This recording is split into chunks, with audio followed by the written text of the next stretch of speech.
What chapter are we on? 144. No, 145. 145. See, Ibrahim didn't show up. I brought the tea.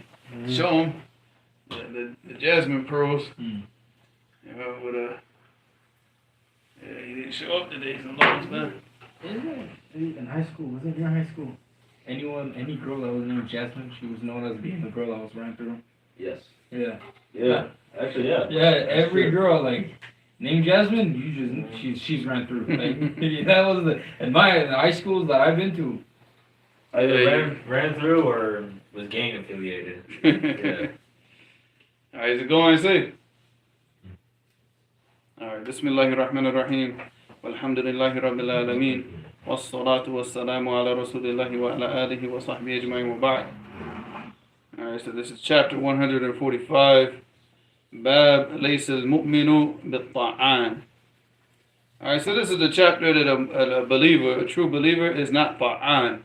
Ta'an, it means yat'an fi nas. Yat'an fi nas. And what does that mean? Like to rip down on her. Yeah, to speak down on them, to speak in a disrespectful manner to them, to speak in a way that destroys their reputation, to insulting, or even if you're telling the truth about them, but you're bringing up truthful facts about them that make the people look down on him, and you're doing it in a way to belittle him and demean him. And so this is ta'an. Now, is this across the board that this is not permissible? No. When is it permissible? Calling against an innovator. Yeah, the people that are calling to innovation. Now, we have to differentiate between the people who fall into innovation and the people who are calling. Yeah, they're calling, they're du'at. The people who fall into innovation, like a lot of the people in the masajid, you sit down, you give them advice. You know, you're not going to sit here and we're not going to go sit here and warn against them, and because they're just, most of these people are laymen. And laymen, who goes around warning against laymen? We know there's one group that calls themselves Salafis that loves to warn against laymen. But the point is that, that's not. It doesn't open up, like, just because a person commits some form of bid'ah, that it become all of a sudden like his honor, his dignity and everything becomes halal for you. Because you have to differentiate between somebody who's doing bid'ah, because a lot of the people will lie, they don't know. Yeah. And a lot of the people that come from overseas, they're just doing what their culture is. And when you sit down with them, and I've sat down with so many people, and I tell them, this is what you're doing. What's the hadith for this? They say, I don't know. I just, the people, they do it. And if I tell them, that there's no hadith for this, what you do, he said, oh, you serious? I've seen this so many times. Where they're like, oh, I thought this was from the sunnah. Because this is what was taught to them. So the people, the laymen, the people that fall into this type of bid'ah, we have to be patient with them, give them advice, teach them. But then you got the callers, the people that you give advice to, but they still continue to call to their bid'ah, because they've accepted their bid'ah as being what they're going to cause. So this is more important to them than the sunnah. So these types of people, we speak about them, And in fact, belittling them into the masses, to the people, to the laymen, is from this deen. Because we don't want the people to do ta'zeem of them. So in this case, but it doesn't mean that you go out and start pulling out like his family, and started attacking them for his lineage or his family. No. You attack them with the deen. And when you speak to them in a way that's harsh. Because these are the types of people, they're misguiding the Muslims and they're leading the people astray. And they deserve that harshness.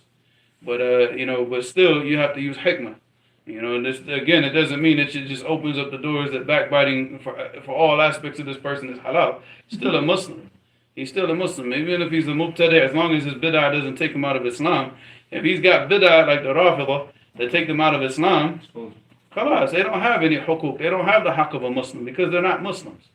All right, and that goes for the Ismailiyah, and all these different groups from the Batiniyah that, their bid'ah and their inhirafat take them out of Islam.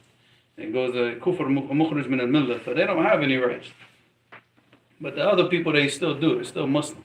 Even if they're committing this type of bid'ah, they're still considered Muslim.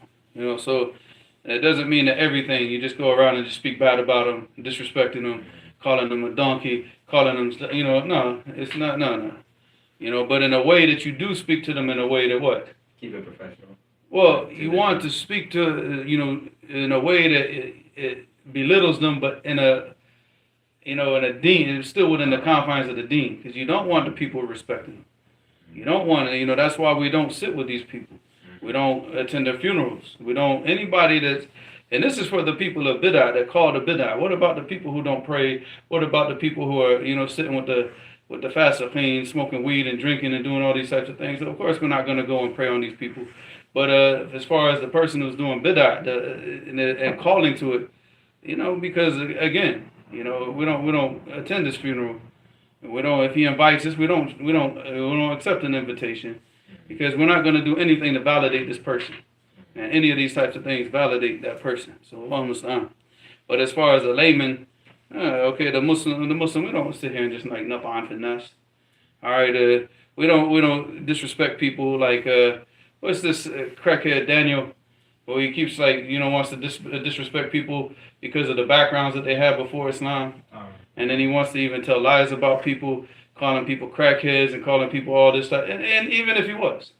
And Allah subhanahu wa ta'ala, all right, let's say that whoever this guy is in Britain, whoever he's talking about was a crackhead. I tell you, even if he was. So what? Allah subhanahu wa ta'ala raised him up, gave him a little bit of knowledge of the deen, and he stopped doing those actions. Alhamdulillah. You should speak highly. We should look at that brother and with respect. Whatever the case may be. But you see, he wants to go and disrespect people. But this is the tariqah. This is the way of the Rafidah. This is what they do. They insult the believers. Because they can't win in an argument. When you get into a talk between Qala Allah, Qala Rasul, they can't. They can't. They fold. Because they don't have it. They don't have any asul of this deen. So what do they have to do? They have to resort to foolishness and childishness, immaturity. They have to start calling names. They have to insult people, start bringing up things that they can pick on people about. Whether it's their lineage, whether it's their job, or whether it's whatever it is. Like I think he got on one brother because the brother used to work as a mailman. So what? The brother makes money. He goes and he works at a job that's halal. Just delivering people's mail. Khalas. He's making halal money and supporting his family. Well, what's the problem? He's not living off the government. He's not taking welfare and EBT and all this type of stuff and begging to the kuffar. He's working and he's making a living, supporting his family. A man who does that, that's praiseworthy. No matter what he does. If he works in a warehouse, if he works in a, He's throwing jabs, that, right? No, I'm not. I'm actually, wallahi, I'm trying not to throw jabs, but these are just common things that people, even if he mows lawns for a living, khalas, whatever he does, I'm not throwing jabs, because if I throw jabs at somebody today, it might be me working in those places tomorrow. Or your son. Oh, no, my son. It just happens to be co-workers. No, my son, inshallah, my son will be working in the warehouse. So what? My sons are going to work, and they're going to chip in the house with the, yeah, so what? That's good. All of us. I'm happy for them, And we get to work together. Yeah, and drinking tea and revising Kitab Tawheed, inshallah. Hey? Mm-hmm. How much did you finish? Did you finish the first chapter yet or no? الله يحفظك بداية. Huh? أول صفحة يعني تدخلي محفظته بس يعني إذا أعرف أول آية يعني تقرأ أول آية بس أنا أكمل كل I just keep reading it over and over and over, man. If 100 times is not enough, if 50 times is not enough, go to 100. 100 is not enough, go to 200. Just keep reading it until you wake up and you recite it with no mistakes. All right. So let's get back to this. So Bab ليس المؤمن بالطاعان. All right, so this is hadith number 309. حدثنا عبد الرحمن بن شيبة قال أخبرني ابن أبي الفديك عن كثير بن زيد عن سالم بن عبد الله قال سالم بن عبد الله من هو؟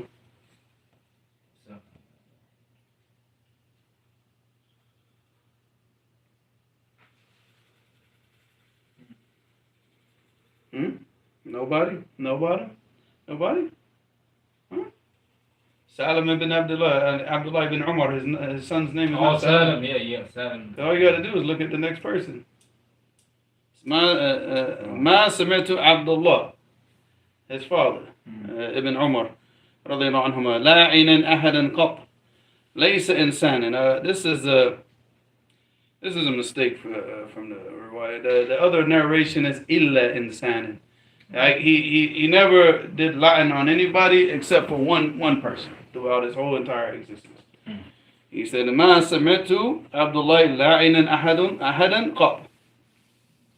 And here it says laysa insanan and illa insanan. Illa insanan wahid. All right. Where's the cat going? Right there. Oh, for the food. Is it tuna? I don't know. It's like a mixture of Like beef strips, looks like. It's just a mixture of like salmon and chicken, maybe. I don't know. All right. وكان سالم يقول قال عبد الله بن عمر رضي الله عنهما قال رسول الله صلى الله عليه وسلم لا ينبغي للمؤمن أن يكون لعانا. Obviously, this is more suitable for the chapter that's after it, which is Babu al-La'an.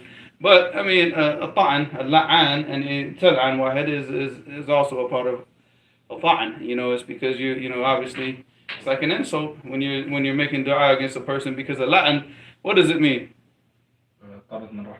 Yeah, it means that you're actually making dua for a person to be far from the mercy of Allah. What? Cat hair or what? Oh, shoka. Is it? Huh? شبك عنكبوت. Shabak ankabut for shay. That's because they're over here. No, Don't worry, I didn't boil. Drink up. isn't there a hadith that to kill a Muslim is minor kufr? I think isn't there a hadith that killing a Muslim is minor kufr? سباب المسلم فسوق وقتله كفر. Okay. وقتاله كفر. Qitaluhu or not? قتاله, fighting against him is kufr. Like Not killing, even whether you kill him or don't kill him, fighting against a Muslim is kufr. And that's kufr duna kufr. Yeah. Okay. So. And then the dalil for that obviously goes back to the Quran. What? وَإِنْ طَائِفَتَانِ مِنَ الْمُؤْمِنِينَ اقْتَتَلُوا. Here, مِنَ الْمُؤْمِنِينَ. So Allah subhanahu wa ta'ala didn't take them out of Islam because they were fighting against each other. And the اقْتَتَلُوا is qital. Even if they did kill, because Allah said, فَمَنْ عُفِيَ لَهُ مِنْ أَخِيهِ شَيْءٌ. As long as he's not making his blood halal.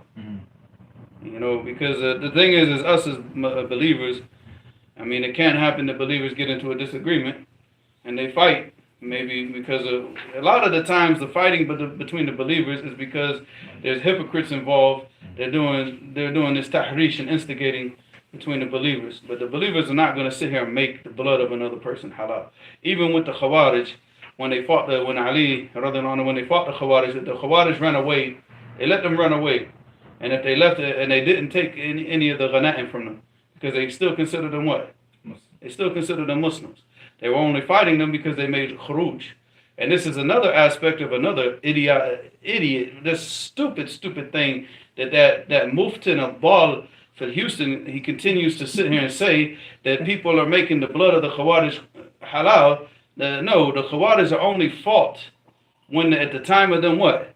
Making khuruj. And he knows this because I made a video about this previously a long time ago, reading from the Sharh of Sahih Muslim. Oh yeah, I you watched know, that video. Yeah. So I mean, that was the whole point, to show that they're still considered Muslims. You know, so even fighting them, you don't take al ghanima from them. You don't kill. Like if they run away, you leave them. You give them. In fact, you give them an opening. So if you see them like weakening and they're looking to like run, you give them an opening and let them flee. And let them flee, because the whole purpose is to get them to return to the haqq. It's not to kill them. That was never. It was never like the blood of the Khawarij is halal. You could just go around killing them. You know, nah, come on, man. Wallahi, this muftin, wallahi, is the wallahi biggest. Wallahi, in lam yakun min 30 dajjajila. You know, from the 30 dajjals that come before the major dajjal, wallahi, I don't know what to say about him, wallahi. But everything that comes off his tongue is a lie, wallahi. Even, you know, did you see what somebody sent me this from Yemen, akhi, because I don't follow this joker's page. A'udhu billah. But a brother, even this reached one of the brothers in Yemen. This joker said that, you know, that the Wahhabis make takfir of Abi Hanifa. What? No, you don't. A'udhu billahi minash shaitanir rajim. Show me one person. I have never sat with anybody from Ahl Sunnati with Jama'ah making takfir of Abi Hanifa. Okay, pointing out a person's mistakes is not making takfir of him. All right, Abu Hanifa, okay, you know, Allah yarhamu, Sheikh Mubil rahimahullah, he printed a risala. There was the asl of that risala goes back to Ibn Abi Shayba in his Musannaf, where he pointed out the mistakes where, you know, where Abu Hanifa, he went against the Sunnah. All right, and he pointed like maybe 90 different points of where he, like his fatwa went directly against the sunnah. Ibn Abi Shayba never said that nobody made takfir of him. Should be destroyed. Huh? Should be No, eliminated. that book should be reprinted and distributed. Because if that book should be taken off the shelves, then what are you saying, that the Musannaf of Ibn Abi Shayba should be taken off the shelf? The Musannaf of Ibn Abi Shayba is a treasure, akhi. It's a treasure. And he pointed that out. He pointed those things out as a part of the book. That wasn't the main focus. Was like, okay, I'm going to sit here, But here, even Sheikh Muqbil, rahimahullah, he never brought speech from himself. He said, I'm going to show you what the ulama from hadith from before said about him. As far as accepting his narrations and the things in fiqh, that's it. But as far as making takfir on him, a'udhu billah. Wallahi kadhab. The dude is a liar. And then he mentioned Suyuti. Ya akhi, how many books from Suyuti do we have in the libraries? Ya akhi, one of my favorite, the number one books the book that I advise people in Ilm al-Quran and Ilm al-Tafsir, for the Ulum al-Quran is Al-Atqan by Suyuti. I quote, if you go back to any of my previous lessons, I always quoted, whenever I spoke about Ilm al-Hadith, I always quoted from Alfiyat al-Suyuti. Okay, the man has mistakes in his aqidah, but that doesn't mean that we throw away all the other khair that the man did. He did a huge khidmah in Ilm al-Hadith and Tafsir and so many different sciences. But this, wallahi, akhi, subhanAllah. That was the first book you ever recommended me. I remember when I asked you when you first came, what book should I read to become familiar with the science of the Quran, and you recommended me Adab Quran last year in January. I've been recommending that book since I've been in Yemen, akhi. I have taken that book with me every single country that I have gone to.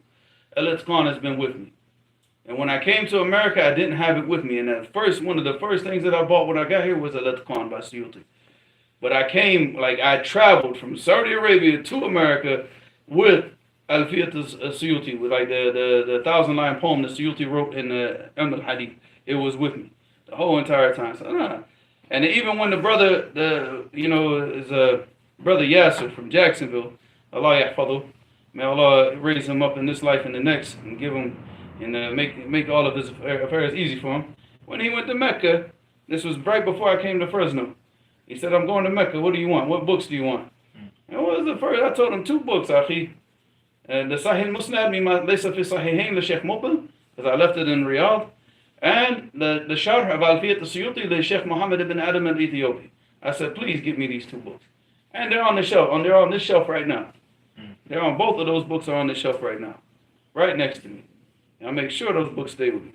So this ignoramus, akhi, running around. Then he mentioned Imam Nawawi, Al-Hafiz ibn Hajar. Yeah, akhi, right next to me. You see, every time that you come to this house, this is Fath al-Bari, but the laptop's on it right now. But it's next to me every time, all the time. What type of foolishness is this guy running around talking about? Wahhabis do takfir of these people. Yeah, I think we do takfir of the Rafida, your people. That's who we do takfir of. Yeah, your people, the one who think that Jibril made a mistake, and the people that think that Ali is supposed to be the prophet, and all this foolishness, and the Quran is not complete, and and Ali knew the unseen while he was in the womb of his mother, and every time that you hear the thunder, that's the salt of Ali, and all this type of foolishness. That's who we make takfir of. You and your people. Allah musta'an. One of the Rafidah said, whenever you say, Ya Ali, a doorbell rings for you in Jannah. What's the doorbell gonna do for me? Allah musta'an. A doorbell. Yeah. They didn't even have doorbells in the time of the Prophet. I didn't even think about that. Yeah, the woman when the hadith in Bukhari, where the Prophet sallallahu alaihi wasallam, marra bi imratin in the qabr. Like the Prophet passed by the woman in the grave as she was crying again at tabki in the qabr. فَقَالَ اتَّقِ اللَّهَ وَاصْبِرِي. And he said, fear Allah and be patient.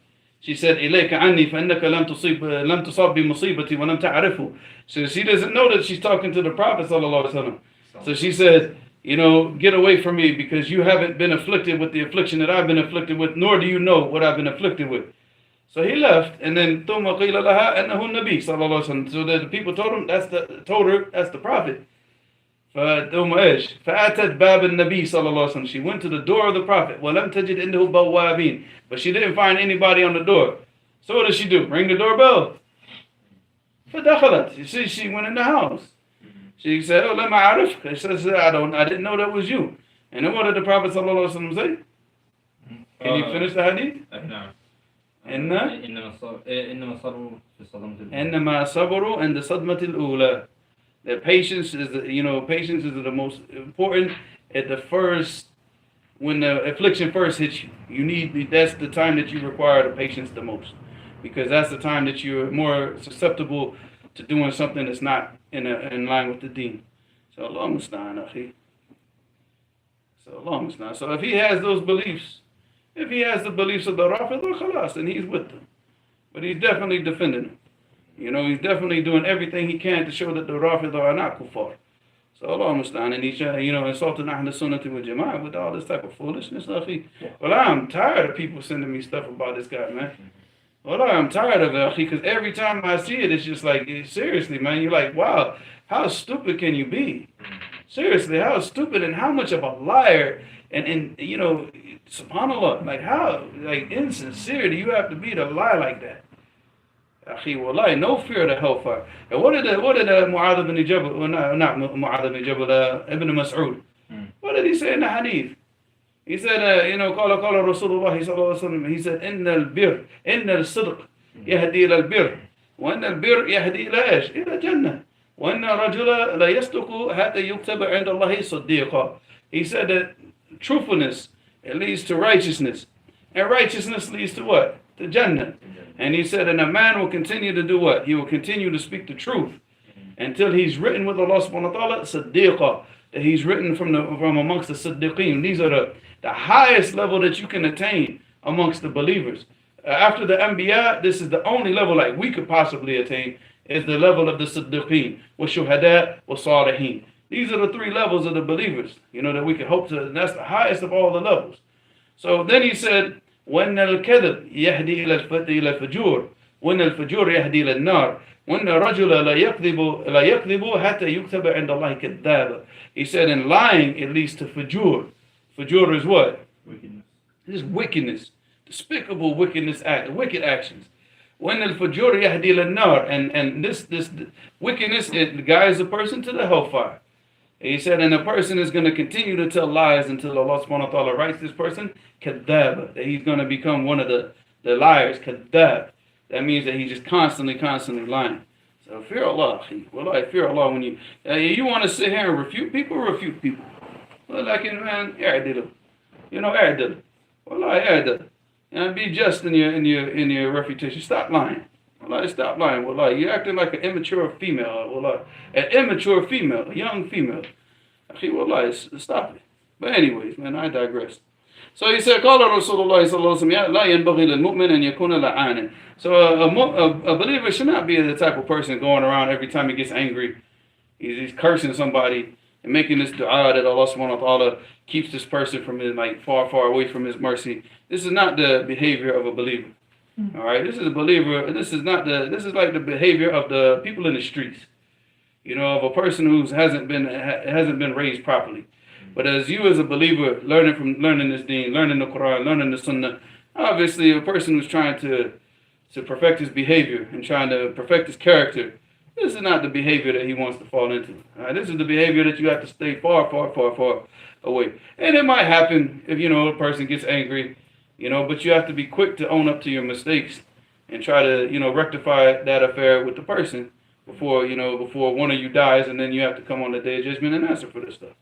Because then he'll be taken from your good deeds or you'll be taken from his bad deeds. One of the two. So.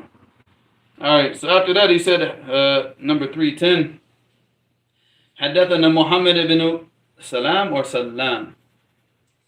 Salam. All right. قال حدثنا الفزاري. الفزاري is Marwan ibn Muawiyah. عن فضل ibn مبشر الأنصاري. فضل ibn مبشر ضعيف. عن جابر بن عبد الله رضي الله عنهما قال رسول الله صلى الله عليه وسلم إن الله لا يحب الفاحش المتفاحش ولا صياح في الأسواق And this, this has some shawahid, but the hadith itself is da'if.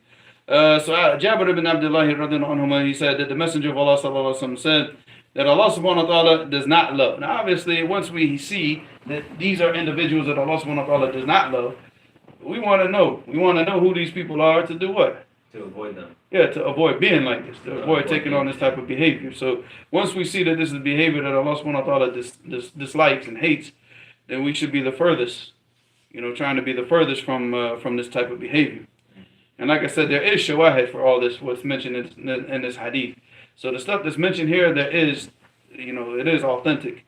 But this hadith with this wording is not.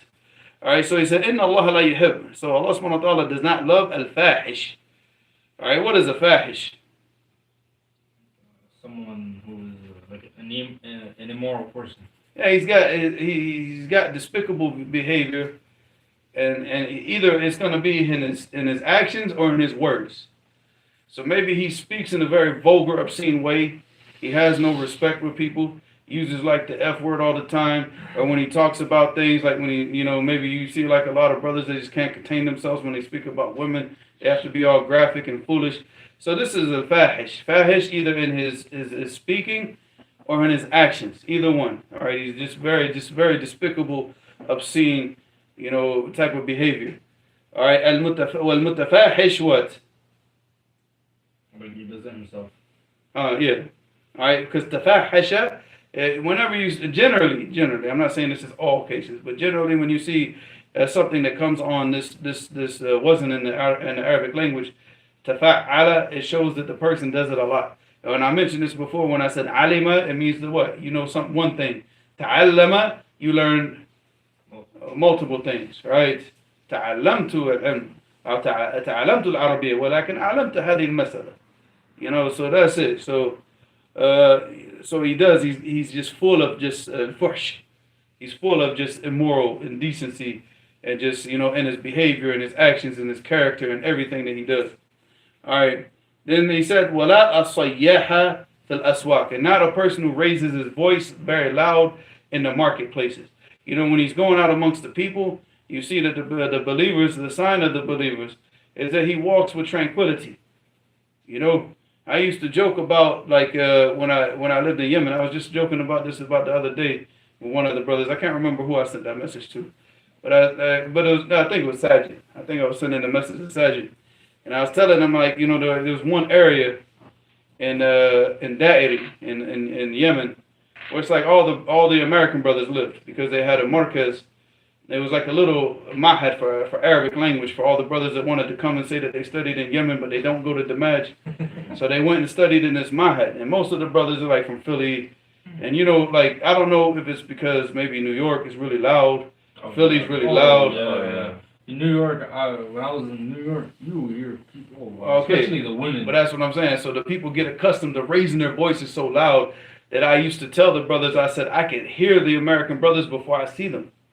I can hear them before I see them. And obviously, Yemenis, they get loud. But not when they're out in the streets walking and stuff like that, unless they're arguing.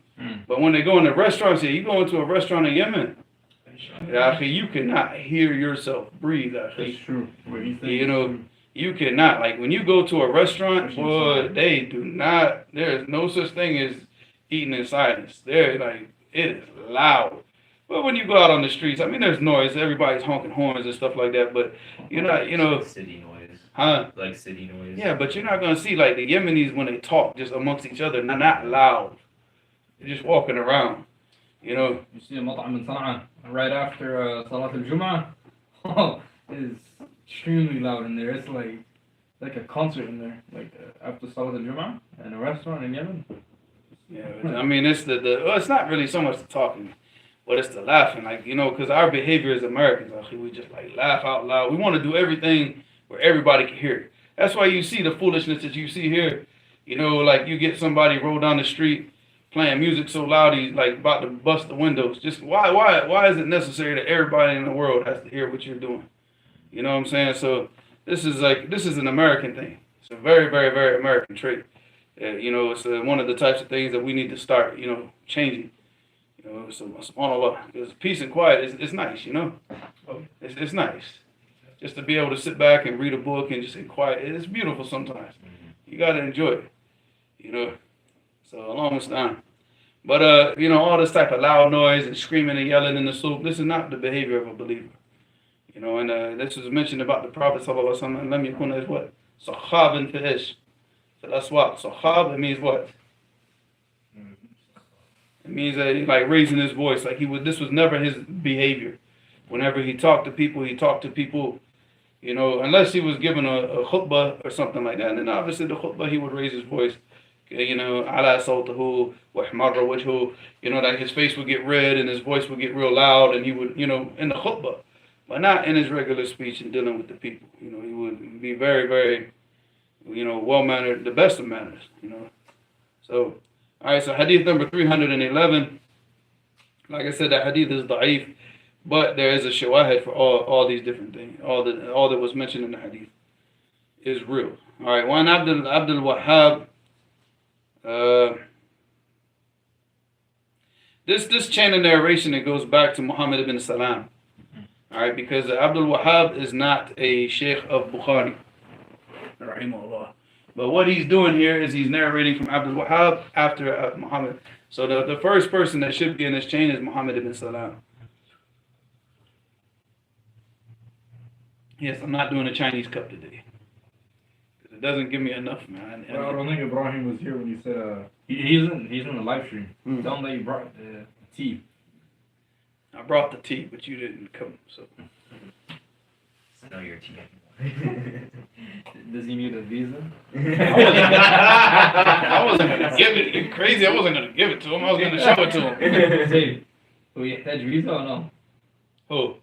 No, that's in the group chat. Oh, I don't know. In the group chat. No, you don't know. You're in the group chat. By the way, where's Mujahid? 1200 in the visa. All right, one Abdul Wahhab. All right, so like I said, this is actually Muhammad. All right, Muhammad ibn Salam, an Abdul Wahhab, an Ayyub, an Abdullah ibn Abi Mulaika, an Aisha radiallahu anha, an Yahudan atu an-Nabiy sallallahu alaihi wasallam. So one of the Jews, they went to the Prophet sallallahu alaihi wasallam, faqalu assalamu alaikum. Assamu, it means death, like death be unto you. So what did they used to do? Instead of saying assalamu alaikum, they used to say what? Assamu alaikum. So that this way they, you know, they're trying to make dua for him. Dua against them, you know. فقالت عائشة وعليكم عائشة رضي الله عنها وعليكم ولعنكم الله. And she said, and upon you be death, you know, and may Allah curse you. وغضب الله عليكم, and may Allah, وغضب is a غضب. Here they put a dhamma in the book, that's a mistake. وغضب الله عليكم, and may Allah be angered with you. قال مهلا يا عائشة. That's just beautiful, man. That's beautiful, man. Like, calm down. Yeah, it's like mahlan, slowly, like, you know, go slow, like chill out, basically. Didn't another narration she mentioned like Ya Ikhwan al-Qiradati wal-Khanazir? Probably. That's in Bukhari, that narration, right? Yeah, because I mean the asl of this hadith is muttafaqun alayh. So it said mahlan ya Aisha, like, you know, slow down. Alayki bi rifq, like you should be soft, you know, be soft with the people. Wa iyyaki wal unf wal fuhsh, and stay away from being like real severe and rough and tough with the people. Al unf is that you deal with people very in a rough manner. You know, like everything, like your reaction is always going to be, you know, aggressive, like you're very aggressive. Well, fuhsh, it means that what, like obviously, you know, doing this type of thing, cursing. Here he's referring to the cursing and making the dua, you know, against the people, right? Call it awalam tasma' ma qalu. Now look at the behavior of the Prophet sallallahu alaihi wasallam. Did he command her to go out to the street and take the person who said this and cut his head off? You know, I mean, think look, learn. Like he came in and said this dua to the Prophet sallallahu alaihi wasallam. Is that not an insult? It's an insult. All right, and we know. I mean, insulting the Prophet sallallahu alaihi wasallam. If a person did this in Islam, he left Islam. It has to be killed by the ruler. Yeah, by the ruler, by the person of authority. The real way. Yeah, but you know, and he'll you know, learn from his behavior. A lot of the people out here are ignorant, man. You gotta understand. If you sit around, right, and you watch, like, for example, I don't want to mention these news stations because I don't know if they're like flagging for stuff, but you know, you have like different news. You know, you got news that will take you all the way to the left. You be running around with homos and you know dancing with a rainbow flag and you know TikTok. yeah, you be all over the place, right?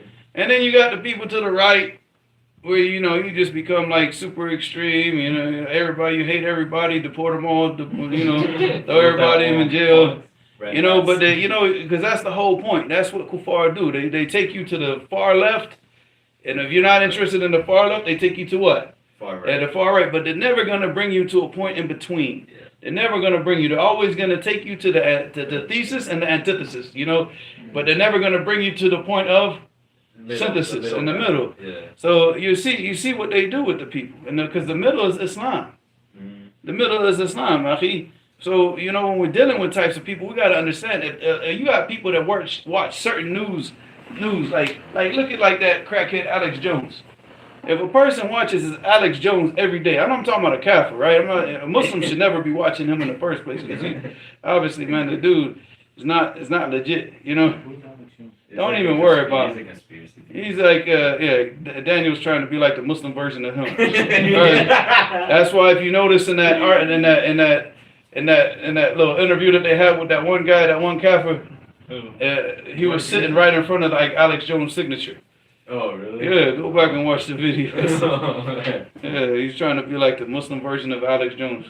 But so anyways, like if a person, a kafir, sits there and watches Alex Jones all day long, he's going to think that Muslims are coming into this country, invading and trying to take over and make us abide by their laws, and we're gonna like they're gonna take the pork out the stores, and that women are gonna be fully covered, and the hands are gonna be cut up. But what I'm saying is like our laws are not for them anyways.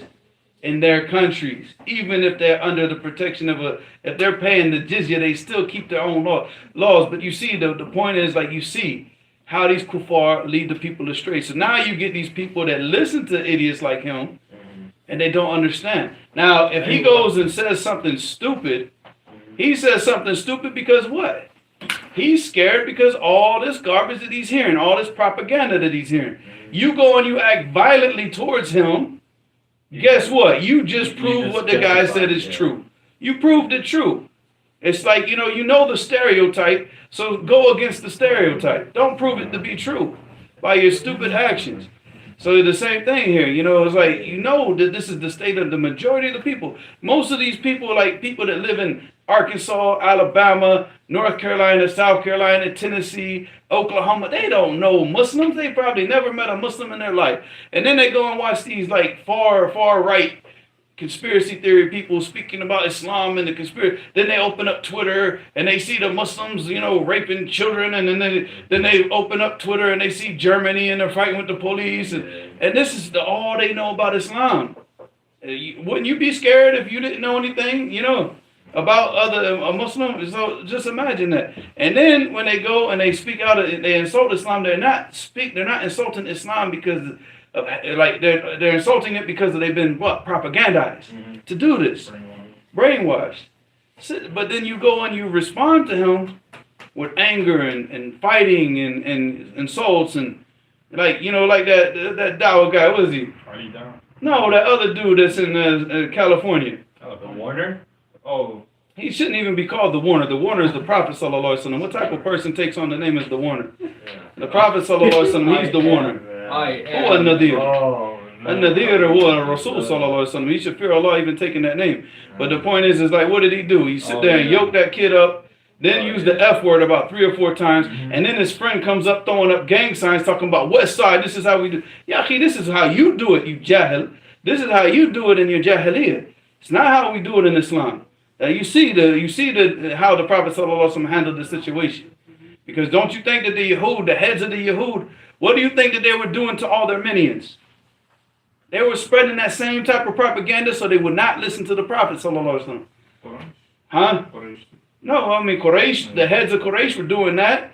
They were insulting them and spreading lies about them so the people wouldn't listen to them. But the Yahud were doing the same thing. Like their ulama would be spreading all these lies and saying, no, he's not the real prophet. And they know. But this was all to keep the people from not listening to them. So like, come on, man. We gotta like seriously, man. Our behavior has to be a lot better than this. And we can't be so thin-skinned to where like every single thing causes us to go off into a menstrual cycle. You understand? You have to have patience, akhi, and you have to have hikmah in the way that you deal with people. And if you don't like it, if you can't do that, then akhi, stop giving dawah. Go and get yourself out of that situation. How are you gonna sit there and have this type of short fuse and you're out in the public giving dawah? If you're out in the public giving dawah, akhi, you better be ready for everything. But you're a representative of Islam. So represent Islam, the way that Allah subhanahu wa ta'ala has commanded you to do it. Not the way that you feel that you want to do it because you're West Side, because you're from California. Akhi, batal al-jahiliyyah, akhi. Wallahi, that's the problem. Wallahi, this jahiliyyah behavior is what's causing so many problems. First you got the Khawarij running around acting stupid, chopping people's heads off and stuff like that in the street. Every time that somebody says something they don't agree with. Killing people in Yemen, killing people in Europe. They're killing people all over the place every time somebody says something they don't agree with. And then you got these other dudes that are supposed to be giving dawah, taking some emo dude and yoking him up. Akhi, come on, man. That shows you're a man. That's how we move. That's how he does it. But wallahi, let a dude like a real gangster walk up there. And so let's see if he has the same type of energy. Yes, exactly. He's gonna be all, no, brother, we don't say this, brother. Here, why don't you drink some tea and calm down? Yeah, man, come on. So what to do in a situation if someone doesn't tell the Prophet ﷺ to our face? Leave. And we're not a people of authority. You're gonna put yourself in danger of doing what? I mean, okay, Tayyib, if you're in a situation where you know that you can do something, but the thing is, they're gonna do that. These people, these kuffar, they send people to you to do this to you, so they can film you doing something stupid. Oh, yeah. They do this on purpose. Akhi, use your brains. Use your brains. They're gonna send you go out and give dawah. They're gonna send these little, these whatever it is that they see from whatever it is that you do on the internet. They're gonna know you're the type of woman that you like, and they're gonna send that woman to you to sit here and like, hey, I want to learn about Islam, just to mess you up. Akhi, be strong, fear Allah, and do the things that you're supposed to be doing as a Muslim. And they're gonna send these type of crackheads to you just to anger you, so they can catch you on film. Well, what's worse is he filmed himself. Yeah, he did it himself, and he released it on, Yeah, come on, man. Yeah. On his channel, his older videos, there was a kafir that insulted the Prophet ﷺ to his face, and he stood there patiently, right? He didn't do nothing, he just stood there patiently. And if you look at the comments, that's proof that dawah was way more effective. Because it was like kuffar commenting, it's like, wow, I'm not Muslim, but that man had a lot of patience. Wow, that's what I'm saying. Yeah. You didn't, we are not in a state right now where we're like, we have the upper hand here. Mm-hmm. We are the weakest. If you look at all the political groups, the religious groups, and everybody in America, the Sikhs in California have more power than the Muslims. The Sikhs. And we outnumber them huge. Like, we have way more numbers than them. But when we talk about power, we talk about money. People who can go up into the, and say, we want this done, and it gets done. Actually, we got no power. So you gotta, you have to have the behavior of a person that is what? Go out and give dawah like you're supposed to. People come up to you and say, say things, they're gonna do that. They did it to the Prophet sallallahu alaihi wasallam. Did you see the Muslims when they were in Mecca running around getting in fist fights with the kuffar? Actually, they were saying way worse things about the Prophet sallallahu alaihi wasallam. Way worse things. They dubbed camel guts on it. Yeah. So subhanallah. But man, people, if you ain't got the patience, this profession, this job, this lifestyle, it's not for you. Go home and just go find another job. Find another means of whatever. Live your life some other ways. Or if you can't give dawah like this and you don't have the patience, then you need to, I don't know. What are you going to do? Get online and start cursing people out online too, or what? But, all right.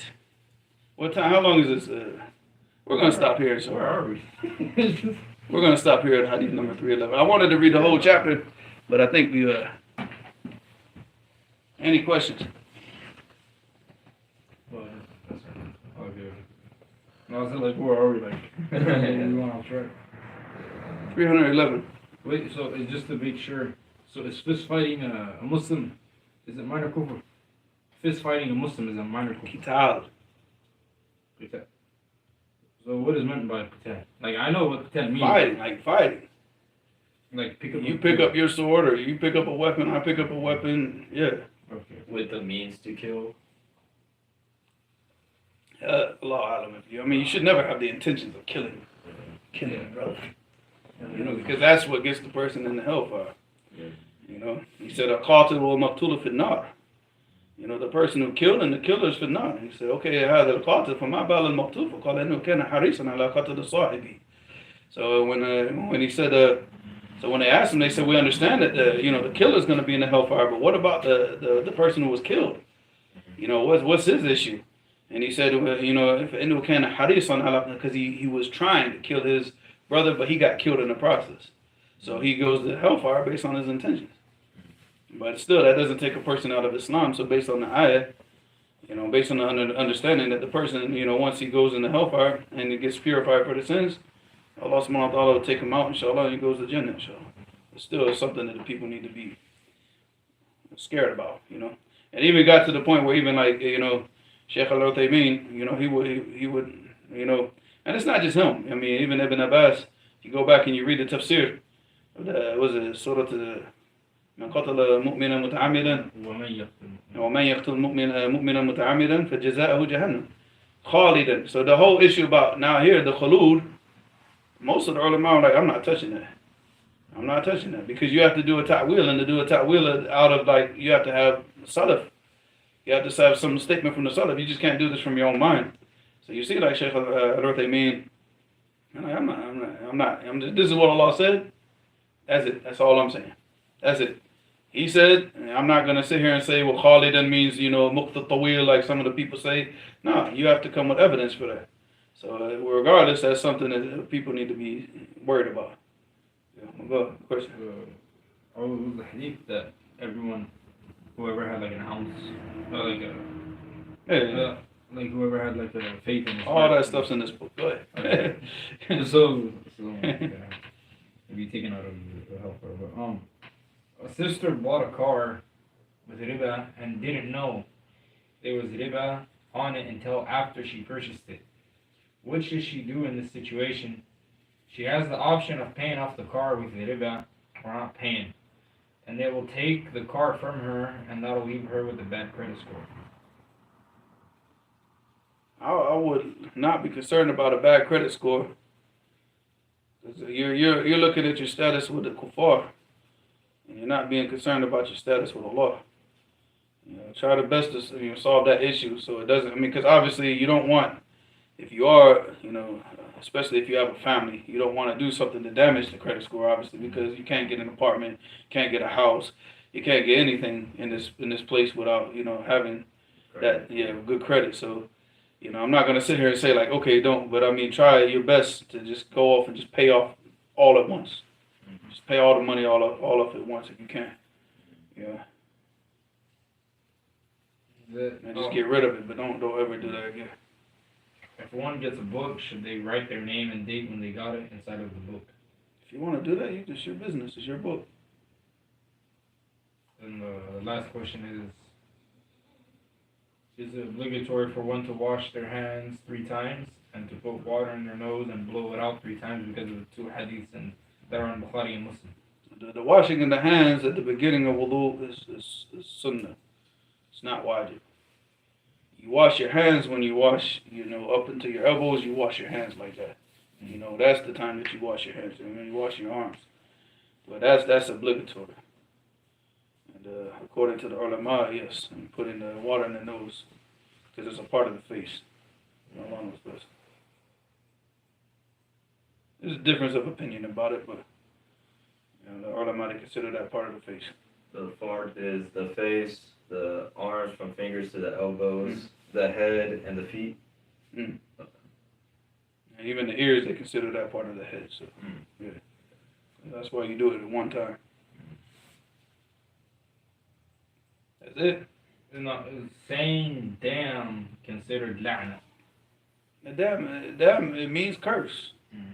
So if a person says damn you, that's what they're saying, damn you. Damnation. Damnation, it means maybe you can be condemned to hellfire. That's what it means in the English language. So, I mean, again, it's something that, it's, when we were children, if we said that, our parents would get on us because they said, like the word damn used to be worse, like one of the worst things that we could ever imagine saying. So we said, if you say like God, and then you say like damn this, or, the first thing you get yelled at by the parents in the South is, man, boy, stop using the Lord's name in vain. Yeah. And you get yelled at, you get hit. So we were not allowed to say that, because of that. But our parents understood the meaning of that. Like you're just going around cursing things. You're wishing the curse of God on something for nothing, for something petty. So you're using that's why they say don't use the Lord's name in vain, right? But it has that meaning of damnation. Damnation, it means to be doomed, condemned to hellfire. So what is the ruling of cursing people? Is it haram or halal? It's haram. It's not permissible to curse a person in the time. If you 100% sure, like you could curse people in general. Like you could say, La'natullahi ala al-kuffar, La'natullahi ala rafida, La'natullahi ala al-kadibin, La'natullahi ala al-fasiqin, al-sariqin. Do things in general. But doing like al-mu'ayyan, when he's still alive, the majority of the ulama, they say it's not permissible. And if you know that the person's died on kufr, like for example, I can't use examples because if I use examples, we're gonna get flagged and All right, let's just say there was one individual that visited the church, then he got in the helicopter and died in the helicopter crash. La'natullahi alayhi, akhi. All right, there was one other person who used to wear a crown on their head, and then they died not too long ago. La'natullahi alayha. Oh. All right, because we know that these people, they died on what? They died on kufr. Right? There's no doubt about it. So for that, if you're sure, then yeah, it's permissible to curse them after their deaths, but not in the time that they're alive. Because Allah subhanahu wa ta'ala might guide them. It's not their guidance and everything is not in your hands. So Allah knows best.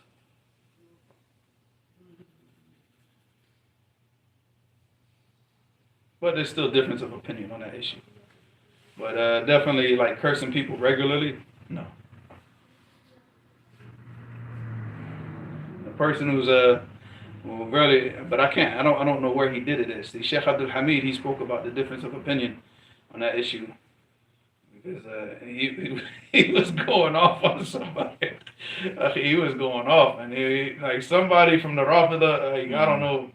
He's like, Allah yalanahu, Allah yalanahu. And the people go sit here and say, no, you can't do this in the Mayan. But he went and just broke out the whole ikhtilaf. So, but the point is even with that being, like, if you take the view of it being permissible to curse somebody while they're alive, then, you shouldn't do it regularly. It shouldn't be like something regular. Like, this should be reserved for what? Really, really major issue, which he did. It was a major issue, and he just went off on the guy and cursed him. So,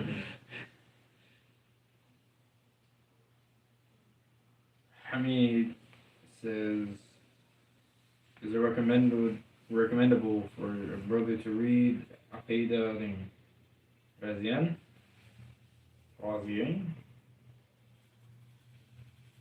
yeah, most of the people in America, they need to focus on the basics of these books. And just because people study things overseas does not mean that you need to be focusing on these books here. All right, read Al-Wasatiyah. Read the different explanations of Al-Wasatiyah. Read, you got like a Sharia, and you got all the different books of like a Sunnah. You got, Ibn Battah's book. You got Lalakai's book. Read these books of the, of the Aqidah of the Salaf. And I'm not taking anything away from that book. What I'm saying, like, for a person to get well grounded, get well grounded in the major, the books that you see, that everybody, this is what the people use. This is from time way, way, way back. You go to every markaz of Ahl Sunnah, what do you see? You see the people studying al-Wasatiyya, Tahawiyya. Get focused in these books, you know. Try to like understand these books first, and then after that, once you have that understanding, you know, the majority of the people in America, akhi, and I'm speaking about the du'as. Let me see. I'd say maybe 2 or 3 people in America could probably teach the Sharh of a Tahawiyya and the Risala of Tadmuriyya, that they've actually reached the level of the knowledge and like the understanding of al-Aqidah to that point where they could teach those books comfortably. Maybe you know 2, 3, maybe 4 people in all of America. I don't know. I mean, maybe I with the Jannah. I don't know. But the point is that it's very few. It's very few. And these books, I mean, get well grounded in these books first. You know, you take al-Wasatiyya, you read the different explanations of it, you memorize the method, you get well grounded in it.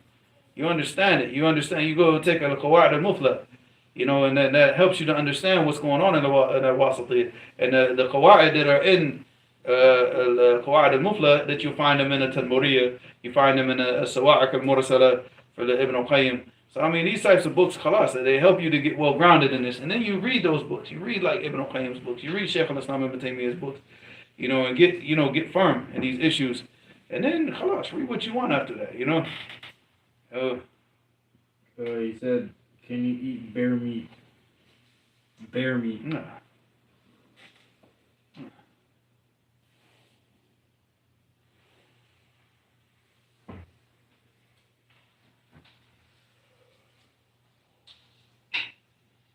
Even like a bear is just a big, you know, I think like a bear is like a big raccoon, ain't it? Basically. Yeah, they're like from the same family. Yeah. You see like the behavior of the raccoons is similar to the behavior of bear. They eat almost the same diet. Like I used to sit there and feed the raccoons dates. And they used to come and eat them out of my hand, man. So funny to do. The little bandit, yeah. They used to come to at night, every single night. They used to come to the sliding glass door in Jacksonville. And me and Esed used to sit out there and just start feeding them dates, feeding them spaghetti. Oh man, they love some spaghetti. But those raccoons love some spaghetti, boy. If you've never seen a funny thing in your lifetime, a raccoon trying to eat spaghetti, that's funny, man. You used to be asleep, huh? Because they used to come late at night, like 2 o'clock, 3 o'clock. I might be up working on a book or something. And he dropped all the water on the ground. But now the dates, man, oh no, they used to come take the date right out my hand. Eat it, come back, get another piece. I'll break them up into pieces, you know? Yeah. And give them a little bit. They love the majul, you know, the California dates. Oh, they love them, but they're chewy. So they sit there and eat on them. Yeah, man. I miss them raccoons, man. Raccoons are cool animals. Like, they got a bad reputation, man. Yeah. You know, and that's why we fed them. Yeah. So they never used to go into the garbage. We never had a problem with our garbage. Because we used to feed them. They used to come. I feed that one time, the mother came with her babies. Yeah, feed me. Look at I brought my whole family with me. Yeah, man. We're sitting out there feeding everybody, man. They're little cute little things, man. Yeah, I wanted to take them inside and raise them up, but I'm like, how's that gonna work? You know? Go ahead. Any other question?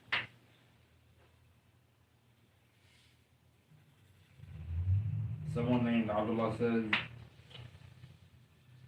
I've heard that one should burn a ta'weez to get rid of it.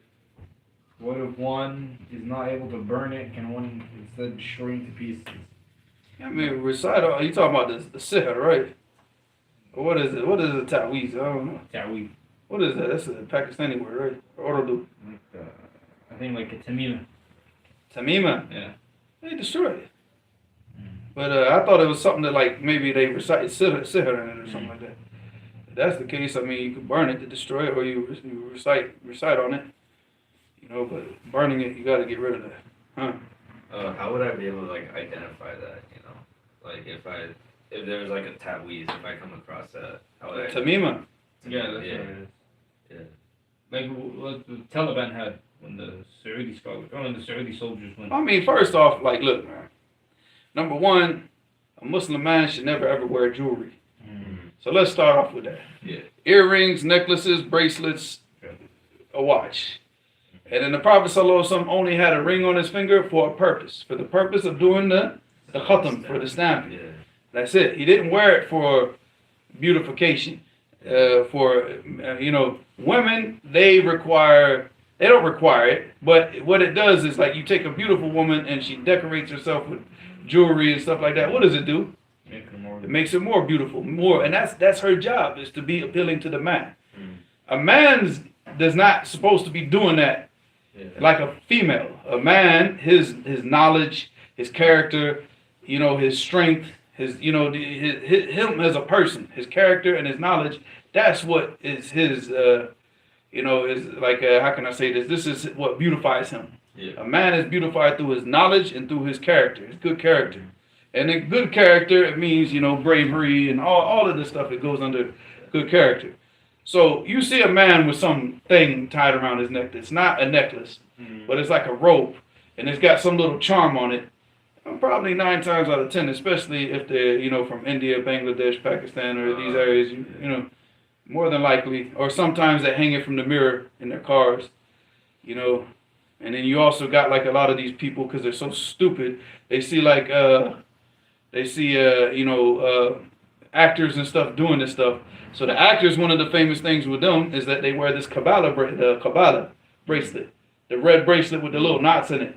It's from Kabbalah. It's from the Jewish witchcraft. And then they see this. You look it up on Amazon. Not you, let him do it. Go type in Kabbalah bracelet on Amazon. You can order this in Saudi Arabia. People don't even know what it is. Kabbalah bracelet? You can't order it in Saudi Arabia. You can order it from America, and it will ship it to Saudi Arabia. So let's be clear on that. It's not in Saudi Arabia. But Daniel, was it Kabbalah bracelet? Kabbalah bracelet? Yeah. Kabbalah. It was the first one. Oh, with the blue eye amulet? No, but it's just a red bracelet with knots on it. It doesn't have any amulet on that. They add that because you see a lot of the Arabs, they use that blue eye amulet. Yeah, I see it right here. It says the evil eye, 7-knot evil eye. Yeah, this is supposed to be to protect them from this. It's sihr that they use to protect them against sihr. So, but you see a lot of you'll see like a lot of like famous people that have this little bracelet on. You're like, this dude's a billionaire. Why has he got this little funky string bracelet on? There you go. And then, but what happens is Muslims, a lot of the Muslim youth, they see this and they say, "Oh, my favorite football player had this bracelet. I'm gonna go get it too." What is it called? He doesn't know this stuff, and then he goes and orders it. Those things, you destroy them. You got the means to do it, you destroy them. Ronaldo haircut. The messy haircut.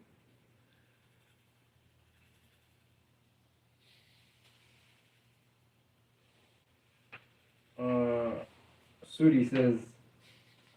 Is that Abdullah? Did he change his name or something? We changed it. We changed it. He's smiling. You don't see why he's smiling. Go. Group chat. We gotta. In fact, this is the last question. Go ahead. All right. Sudi says, "Is the Man, get the phone from him. Alright, is the salat times based upon the position of the sun? I can't even hear what you're saying. Is the salat times based off the position of the sun? Yeah, of course. On the ground, or the position on the ground as viewed from the plane? No, I mean, it's the position of the sun, but you can use like a stick in the ground to understand it, like where the sun's at. So like, for example, the sun, because it moves from east to west. So as long as it's still stuck in the eastern portion of the sky, the shadow is going to be what? It's going to go westwards. Then once it gets to the zawal, that's the middle portion. Once it not the zawal, but once it gets to the zenith, it's going to be directly over the thing. Once it gets to the zawal, then the shadow is going to go what? Because now it's starting out the east. Now it's starting to move westward, and you can put the stick, and then you can see the shadow changes. And that way you could tell, you could tell when, okay, now it's time for dhuhr. And then you can see by the shadow and how the shadow of the stick becomes the same as the size of the stick. Yes, all right. Then once it hits that period of time, now it's time for asr. You know, so it's when the and then shadow Asr goes until it's 2 times the size of the shadow. So it's like when the shadow like reaches like the length of The length of your body or the length, okay. going eastward. Because Okay. the shadow now is because the sun is going to be westward, Yeah. so the shadow will change.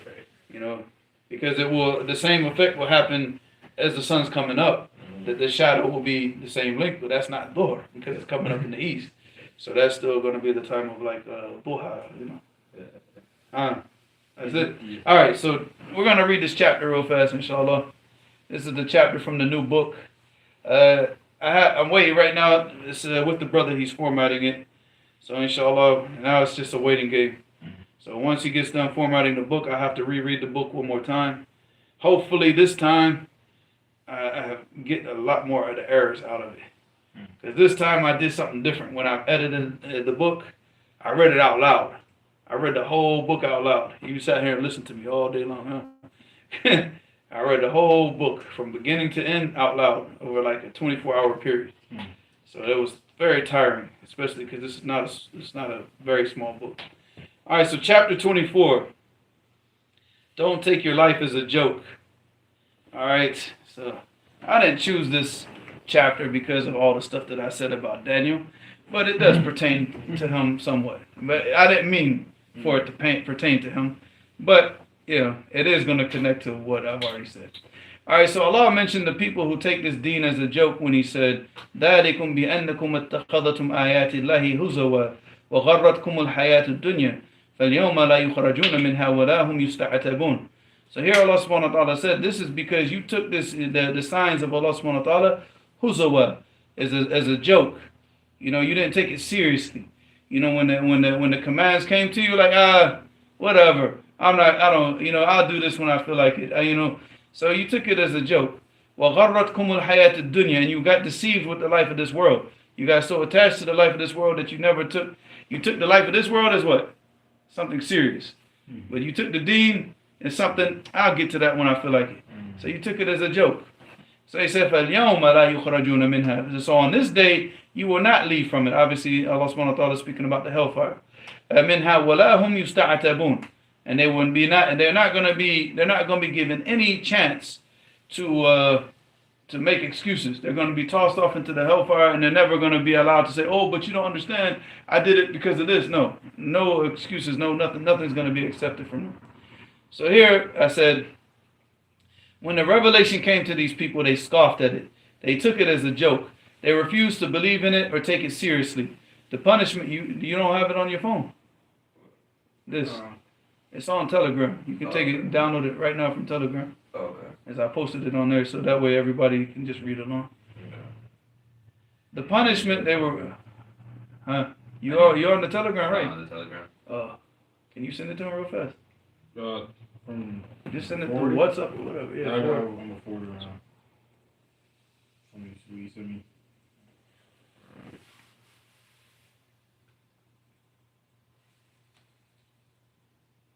You good? Abdullah sent it. Oh, okay. Thanks. Suri. Suri. Thank you, Suri. I remember that's the one thing that Ibrahim makes him mad with. I was even gonna wear his shawl today. The shawl that you I was gonna wear that today. That's a blanket. That's not. Man, that thing's comfortable. But it's just because I'm drinking the green tea. I'm like, I'm not cold like that right now. So Do they sell Yemeni shawls in Saudi? that is a Yemeni shawl. No, like Imams, like what Safe is wearing. Yeah. They sell them all over At Saudi. bus right? stations. They sell them all. Yeah, they sell them at bus stations, right? They sell them everywhere. What about Medina? Every shop that they. What about Mecca? I didn't go around looking. I didn't go around looking for them in those places, but all those places back. See, nowadays the thing is the Yemenis don't run those places, I think, anymore. But back in the days, the Yemenis always ran those places. Mm-hmm.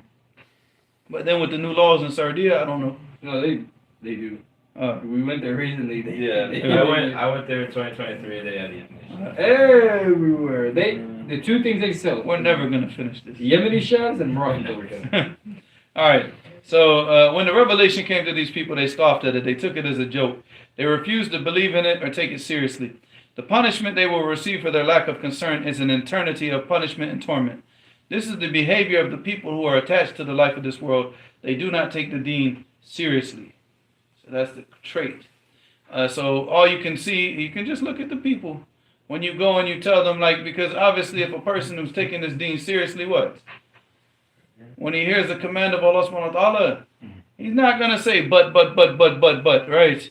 If he knows that this is something that he's doing something that's prohibited, he's not going to sit there and say, oh, I'm weak. No, he's not going to make these excuses. That's because they're taking the dunya. Their concern is the dunya. Their concern is their own entertainment. Their concern is not the deen.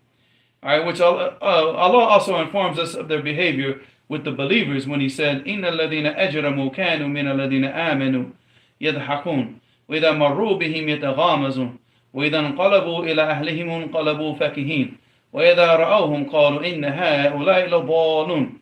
So here Allah subhanahu wa ta'ala said about these mujrimeen, these criminals, he said, إِنَّ الَّذِينَ أَجْرَمُوا. He said, and the people that, here, أَجْرَمُوا, obviously, is the people of sin, and the people of that took the deen as a joke and laughed at the believers. Here Allah subhanahu wa ta'ala said the people who committed crimes, because this is a crime. He said, كَانُوا مِنَ الَّذِينَ آمَنُوا يَضْحَكُونَ, that they used to laugh at the believers.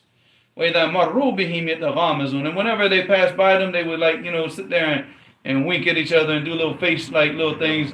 Hey, look at him, like this to belittle the people. He said, وَإِذَا انقلبوا إِلَى أَهْلِهِمْ, and when they returned to their families, انقلبوا, what?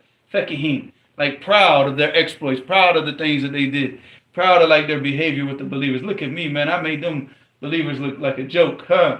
He said, وَإِذَا رَأَوْهُمْ, and then whenever they see the believers, قَالُوا إِنَّ هَؤُلَاءِ لَضَالُونَ. So these are the misguided ones, because they think that what? They put all their importance in what? In their dunya. They think because they got Jordans, or they got a nice car, or because they got an Apple iPhone, or because they got, a nice house, that what? That I'm better than you. That you're nothing, you're a joke. But this person has knowledge, even though he might be living in a very, very poor state. But his knowledge, wallahi, makes him way better than any person and anything. The knowledge that he has of his deen is way better than anything that these idiots can amass of the dunya. But see, that's what happens with these foolish people. The foolish people, what do? They like to boast and brag about their possessions. They have to boast and brag about their possessions because what? That's all they have. That's all they have. They have nothing else. There's no knowledge. They don't have, you give them any book of the deen and tell them teach it, they can't do it. They can't benefit the people. They can't lead the people. They can't do any of these things. But all they can do is just boast and brag about whatever position they have, whatever possessions they have, whatever status or whatever. Most of the people, they're bragging about not even what they have, but what their fathers or forefathers did. Yeah, you're even, you're more misguided. No, we're not going to quote that poem. Save it. Yeah. إذا افتخرت بآباء لهم نعم إذا افتخرت بآباء لهم شرفون كنا صدقت ولكن بئس ما ولدوا.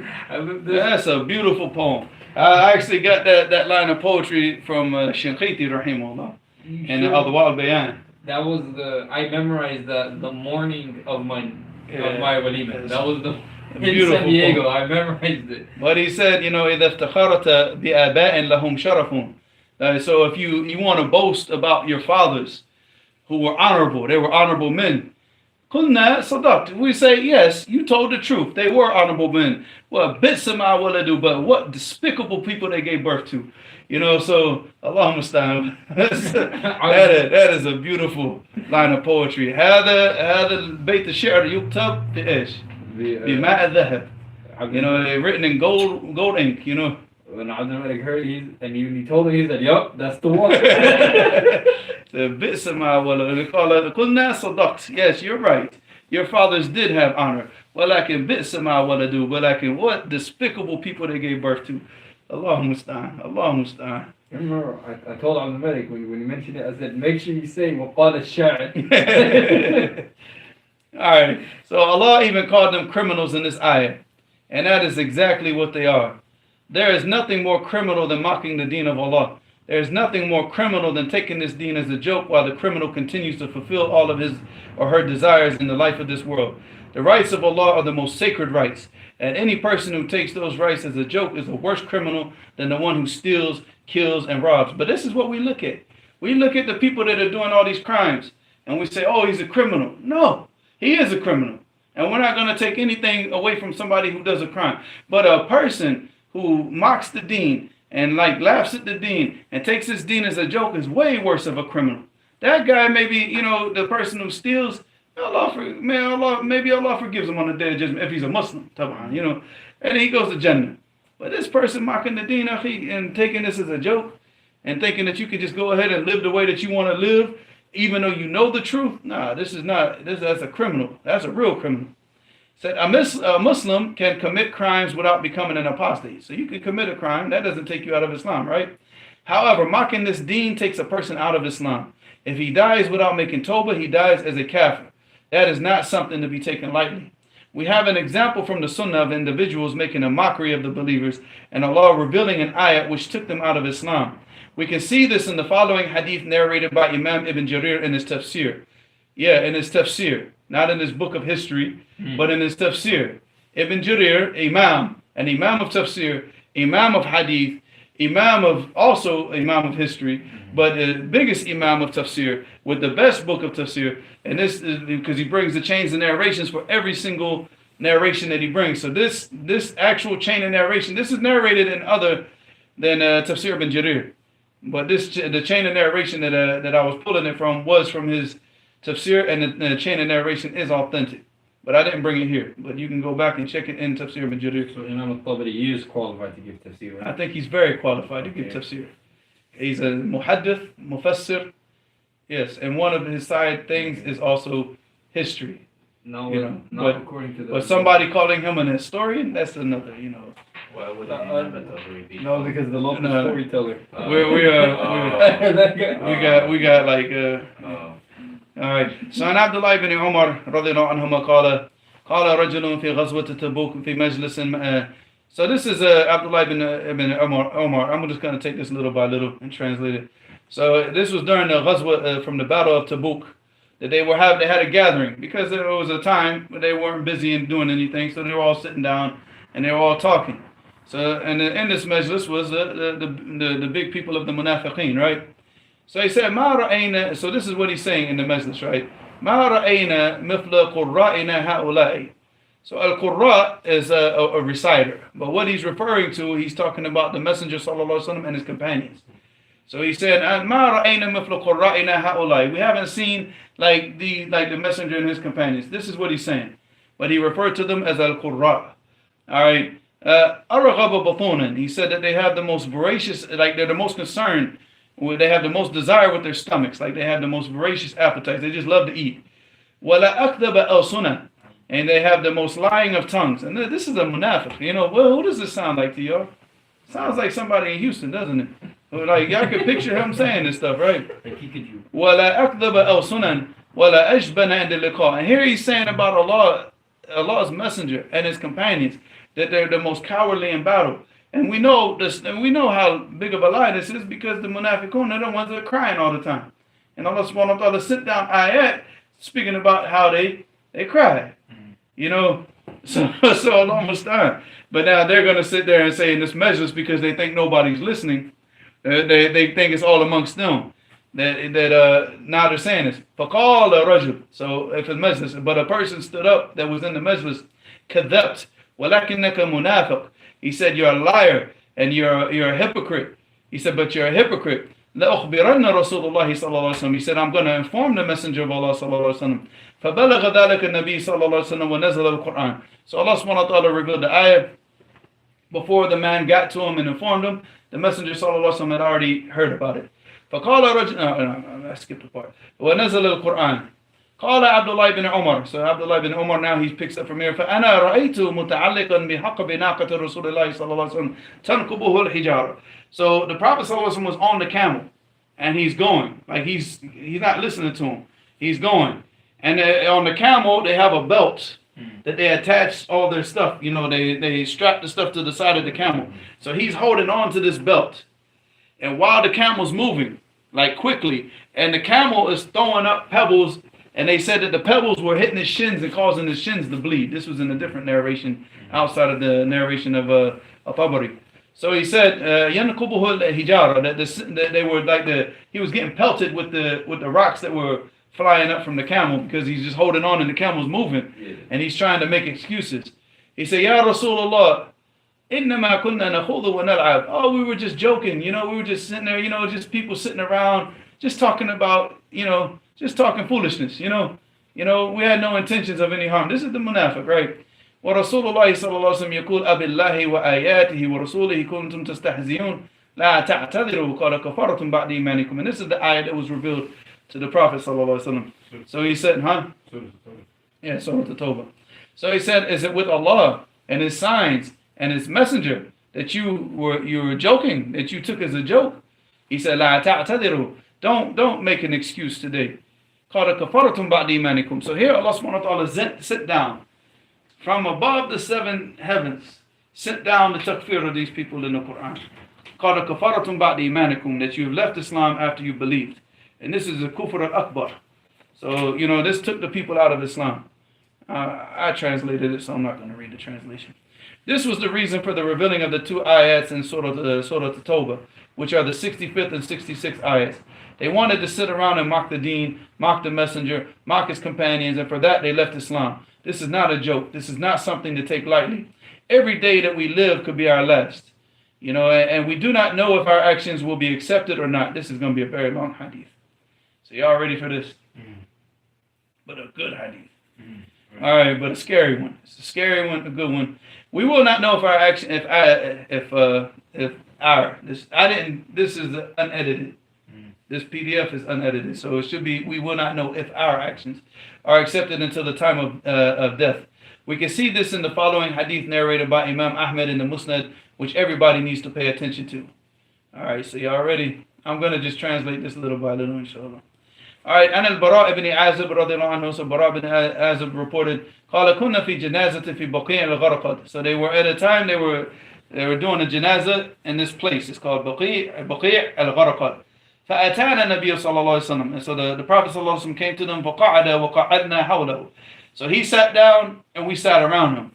كأن على رؤوسنا طير. And it was like there were birds sitting on our heads, like the stillness, like they were so still that a bird could just like perch on their head and stay there because they weren't moving. All right. He said, وهو يلحق. What? That's not how the. Is that the narration that I remember? وَلَمْ يُلْحَدْ. Not وَيُلْحَدْ لَهُ. وَهُوَ يُلْحَدْ لَهُ, it means that they were digging the grave for him. فَقَالَ أَعُوذُ بِاللَّهِ مِنْ عَذَابِ الْقَبْرِ ثَلَاثَ مَرَّاتٍ. Maybe this is a different hadith I'm thinking of. He said, I seek refuge with Allah subhanahu wa ta'ala from the grave, and he said this 3 times. ثُمَّ قَالَ إِنَّ الْعَبْدَ الْمُؤْمِنِ إِذَا كَانَ فِي إِقْبَالِ مِنَ الْآخِرَةِ وَانْقِطَاعٍ مِنَ الدُّنْيَا. So he said the believer, if he's about to be severed from the life of this world, and now he's moving, his soul's leaving his body, he's about to leave his body, so he's moving towards the next life. مِنَ الدُّنْيَا وَنَزَلَتْ إِلَيْهِ الْمَلَائِكَةِ. So the malaika, they come down to him. There's a whole group of angels that come down to him. All right, وَكَأَنَّ عَلَى وُجُوهِهِمْ الشَّمْسِ. And it's like the sun is on their faces. They come in with very, very, very bright faces. مَعَهُمْ كَفًا مِنْ أَكْفَانِ الْجَنَّةِ. And they come with them they bring like a shroud that you cover the body in from Jannah. He said, وَحَنُوطٌ مِنْ حَنُوطِ الْجَنَّةِ. Hanut is a misk. So they bring this misk also from Jannah. Alright, فَجَلَسُوا مِنْهُ مَدَّ الْبَصَرِ. And they sit in front of him as he's on his deathbed. They sit in front of him as far as the eyes can see. You just see all these angels, like all in, all in front of him. This is not the angel of death. These are other angels. They sit in front of him as far as the eyes can see. فَجَلَسُوا مِنْهُ مَدَّ الْبَصَرِ ثُمَّ يَجِيءُ مَلَكُ الْمَوْتِ. And then the angel of death comes. حَتَّى يَجْلِسَ عِنْدَ رَاسِهِ. And he sits at the top of his head, فَيَقُولُ يَا أَيَّتُهَا النَّفْسُ الطَّيِّبَةِ.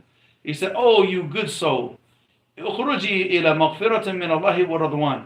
Leave out with the forgiveness from your Lord and His pleasure.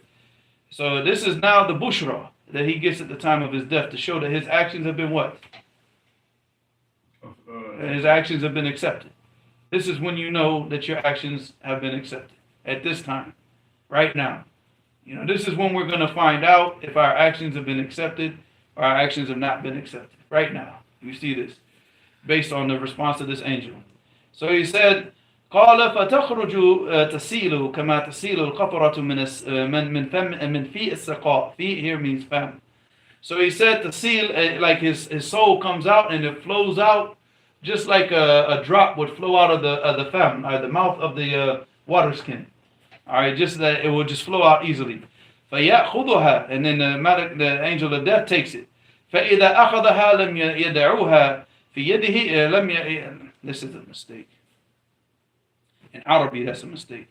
There shouldn't be a waw there. It should be لم يدعها. Not يدعوها, but without the waw. The waw is a mistake. في يده طرفة عين. He doesn't leave it in his hand, blinking of the eye. So he takes the soul out. Immediately he gives it off to the people, the other angels that have the kafan, the shroud from Jannah. قال حتى يأخذها فيجعلوها في ذلك الكفن. So the other angels, they take the soul, they put it in the kafan. وذلك الحنوط, with the misk. ويخرج منها كأطيب نفحة مسك وجدت على وجه الأرض. And as they're doing that, and they're putting the soul into that kafan, the best smell protrudes. Now this smell is not smelt by the people. So all this like ikhwani garbage that these people used to do by pouring misk on the dead body, no, this misk is smelt by the angels. It's not smelt by us. He's left this world. This is not of this world. So this doesn't mean that my father died. Well, if your father's a Muslim and I didn't smell misk, or I didn't. No. This is something that you're not going to smell if you're in the life of this world. They'll smell it, but not you, because you're not seeing the kafan, you're not seeing the misk anyway. All right. So he said, أطيب نفحة رزق مسكن وجد على وجه الأرض. قال فيسعدون بها, and then they go up. They go up with it, So that's a refutation of who? Yeah, the people that say Allah is everywhere. So because they're taking the soul up, taking it up. And we'll see in the rest of it. فيسعدون بها فلا يمرون بها يعني على ملأ من الملائكة, and they don't pass by any delegation, high delegation of the angels as they're going up with the soul. Except that they say this, إلا قالوا ما هذا روح طيبة. What is this good soul? The angels are saying this as they're passing through, because they can smell the mist. They can, what is this good soul? فيقولون فلان ابن فلان بأحسن أسمائه التي كانوا يسمونه بها في الدنيا. And the angels call him, this is Fulan ibn Fulan. And then they call him by the best names that he was called in the life of this world. Not the people that insulted him, but the people that praised him, that he'll be called by those best names, by the angels. All right, حتى ينتهوا بها إلى السماء, until they reach the end of the Sama' dunya. So once they reach the end of this atmosphere, the Earth's atmosphere, they can't get out without permission. So does that mean that they went to the moon? Does that mean they're going to outer space? So here we see this. فَيَسْتَفْتِحُونَ, so they seek permission for the door of the Sama' to be open. فَيُفْتَحُ لَهُ, and it's open for him. فَيُشَيِّعُهُ مِنْ كُلِّ سَمَاءٍ مُقَرِّبُهَا, and they praise, they speak good about him as he's going through every single Sama'. He's going through the first one, the second one, the third one, and they got to get permission through every single one, right? All right, so after that, he said, إلى السماء التي تليها حتى ينتهى بها إلى السماء السابعة, until they get him up into the seventh heaven. فيقول الله عز وجل, and then Allah subhanahu wa ta'ala will say, اكتبوا كتاب عبدي في عليين. Write for him his book in al-Aliyin, which is what? It's the highest place. Like his tablet's going to be written in the high. The kuffar, you'll see what happens where their book is written, because it comes from an ulu, in the high place. So Allah subhanahu wa ta'ala is above the seven heavens speaking to them. All right, he's not everywhere. He's not hanging out in the dunya. So yeah, man, Allah musta'an, aqidah fasida amongst these people. So he said, فيقول الله عز وجل اكتبوا كتاب عبدي في عليين وعدوه إلى الأرض, and return them to the earth. فإني منها خلقتهم وفيها أعيدهم ومنها أخرجهم تارة أخرى. Because from the earth I created them, and I will return them to the earth, and I will resurrect them from the earth another time. قال فتعاد روحه في جسده. So his soul is returned to his body. فيأتيه ملكان. So and two angels فيجلسانه لسانه فيقولان له. So two angels will come to him to the grave. They'll sit him up. And they're going to say to him, now these two angels, we do not know their names. This is the names that you see. These are the authentic narrations. Their names are not mentioned in any authentic narration. So the narration where they say Munkar and Nakir, these narrations are not authentic. Every single narration that you see like this that's authentic, it's just Malakan. That's it.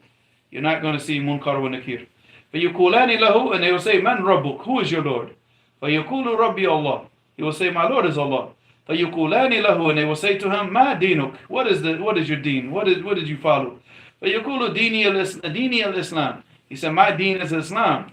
فَيُقُولَانِ لَهُ مَا هَذَا الرَّجُلُ الَّذِي بُعِثَ فِيكُمْ. And who is that man that was sent amongst you? فَيُقُولُ هُوَ رَسُولُ اللَّهِ. He's the messenger of Allah. فَيُقُولَانِ لَهُ, and they will say to him, مَا عِلْمُك. And how do you know this? How do you know that he was the messenger? فَيَقُولُ قَرَأْتُ كِتَابَ اللَّهِ فَآمَنْتُ بِهِ وَصَدَّقْتُ. He said, I recited the book of Allah, and I believed in it, and I held it as being truthful. And the truthful here, صَدَّقْتُهُ, obviously, آمَنْتُ بِهِ has the meaning of what? A tasdiq, right? It has the meaning. It's more than that, but it has the meaning. But صَدَّقْتُهُ means that I acted upon it. Also, I saw it as truthful, and it should be followed, and that means what? I carried it out. I didn't just sit there and just read it. I what? I read it and I lived it. I practiced it. So he said, well, صدقت. All right, so, and this is from the Siddiqeen, right? So he said, I lost my place. فَأَمَنْتُ وَصَدَّقْتُ فَيُنَادِي مُنَادٍ مِنَ السَّمَاءِ. Then the caller will call out from the sky, from the heavens. And صَدَقَ عَبْدِي, my servant has told the truth. فَأَفْرِشُوهُ مِنَ الْجَنَّةِ. So open up, embellish his grave and bring furnishings from the Jannah to be in his grave. وَافْتَحُوا لَهُ بَابًا إِلَى الْجَنَّةِ, and open for him a door from the Jannah. قَالَ فَيَأْتِيهِ مِنْ رَوْحِهَا وَطِيبِهَا. So all of it, the beautiful breeze and the smells and everything from Jannah, they come into his grave at this time. Right? And so he said, وَيُفْسَحُ لَهُ فِي قَبْرِهِ, and his grave is made wide and vast. مَدَّ بَصَرِهِ, so his grave will be opened up as far as his eyes can see. Alright? And obviously the kuffar are going to sit here and say, oh, but we open up his grave and it's still the same. Yeah, he's in barzakh. He's not in the life of you. Again, this is not something that we can physically see. Or just say, don't worry, your time's coming up. Well, he's going to find out in the next person. Like I said, this is the first half of the hadith. So he says, وَيُفْسَحُ لَهُ فِي قَبْرِهِ مَدَّ بَصَرِهِ قَالَ وَيَأْتِيهِ رَجُلٌ حَسَنَ الْوَجْهِ. And then a man will come to him with a beautiful face. حَسَنُ الثِّيَابِ, and beautiful clothes. طَيِّبُ الرِّيحِ, and he has a beautiful smell with him. فَيَقُولُ أَبْشِرْ بِالَّذِي يَسُرُكَ. And this man will say to him, take these glad tidings of everything that's going to make you happy. Oh, ya akhi, imagine you being in your grave after being, ta'ab in this dunya, and then you're in your grave and this man comes to you and says this to you. Abshir, everything that's going to make you happy. Everything that's going to bring you pleasure. And you're in your grave subhanAllah, all these angels coming to you, asking you these questions. You got the fitna in the grave, then your grave's open up. You got Jannah, door to Jannah open up. SubhanAllah. Wallahi, we're wasting our time in this dunya, man, with all this foolishness that we waste our time with distractions. This is the day that you were promised. So he says to them, who are you? He says to this man, who are you? Like you have the face of a person who comes with good. He said, Ana amaluka salih. He said, I'm your righteous actions. I'm your righteous actions. So that's the righteous actions that come and give him that bushra in the grave. فَيَقُولُ يَا رَبِّ. So the man now says it. فَيَقُولُ يَا رَبِّ أَقِمِ السَّاعَةِ. So he's saying, oh my Lord, establish the hour right now. Establish it right now. Why? حَتَّى أَرْجِعَ إِلَى أَهْلِي وَمَالِي. So I can return to my family and my wealth. قَالَ وَإِنَّ الْعَبْدَ الْكَافِرِ. Now we're going to go to the other person. Now the kafir, the disbeliever at the time of his death. إِذَا كَانَ فِي انْقِطَاعٍ مِنَ الدُّنْيَا.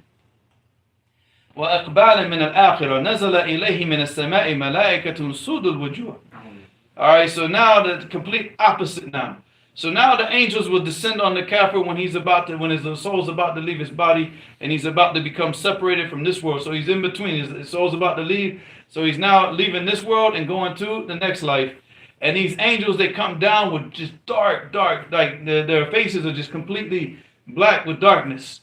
Because they're coming with no type of, you see the opposite. The first angels came with what? Bushra. They came with what? Huh? They came with like their faces were like the sun. Mm-hmm. They were lit up like the sun and full of light. But now, because of all of his kufr and his actions with darkness. So now they come with just the no light in their faces. No nothing for him. Right?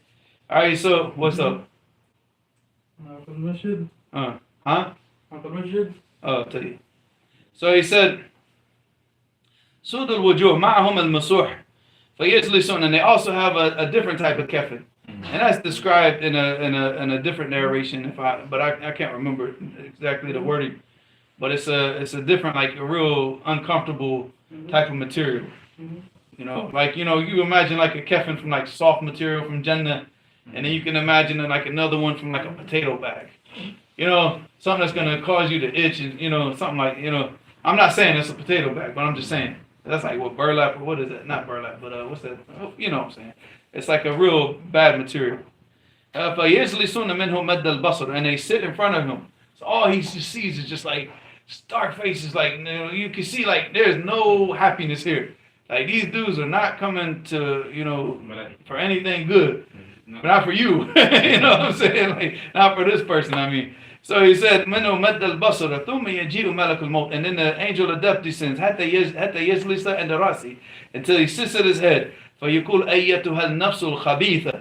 He said, oh, you despicable soul, أخرجي إلى سخط من الله وغضب. He said, come out to the wrath and anger of your Lord, of Allah. And again, now he's going to see the reality. Oh, he was living his life what? Masurura. He was living his life all happy. He had everything. He had a nice car. He had a beautiful wife. He had the kids and now like what? Right?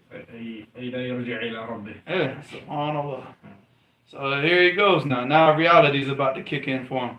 قال فتتفرق في جسده. Alright, فينتزعها كما ينتزع السفود من الصوف المبلول. So he said, and it's like the soul is going to be ripped out of him. It's going to be ripped out, because he doesn't want to leave. He's not trying to, but so it's going to be taken out. And the Prophet ﷺ gave the example, like if you had an iron rod and it has little spikes on it, and you had that iron rod in cotton that was wet, and you ripped it out. What do you think it's going to do? It's going to rip out all that. It's going to pull out all that cotton. He said it's like that. Mm-hmm. It's like this iron rod with those spikes, and he's ripping it out of the cotton. Mm-hmm. He said that's how his soul's leaving his body. And that's why he used the word naza. Yuntaza. It's just like yoked out. It's not, it doesn't come out, obediently. Kama yuntaza'u safuda min as-suf al-mablul. فيأخذها, and then he takes it. فإذا أخذها لم يدعها في يده طرفة عين. And once he takes it, he doesn't leave it in his hands for a blinking of an eye. حتى يجعلوها في تلك المسوح. And he gives it to the angel. They put it in that bag that they brought. ويخرج منها كأنتن ريح خبيثة. And the smell that protrudes from it or emits from it is the worst smell on the face of the earth. خبيثة وجدت على وجه الأرض. The worst smell that's found on the earth. فيسعدون بها. And then they go up with the soul. فلا يمرون بها على ملأ من الملائكة. So they don't pass by any delegation of the angels, high delegation of the angels, إلا قالوا, except that they say, ما هذا الروح الخبيث. What is this despicable soul that you got? Right? So he said, and after that, فيقولون فلان ابن فلان. And they will say, it's فلان ابن فلان بأقبح أسمائه التي كان يسمونه بها في الدنيا. With the worst names that he was called, the most despicable names that he was called in the life of this world. That's what the angels are going to call him by their worst names. في الدنيا حتى ينتهى بها إلى السماء, until they reach the end of the earth's atmosphere. And they have to seek permission for what? To enter. You think the permission is going to be given to them?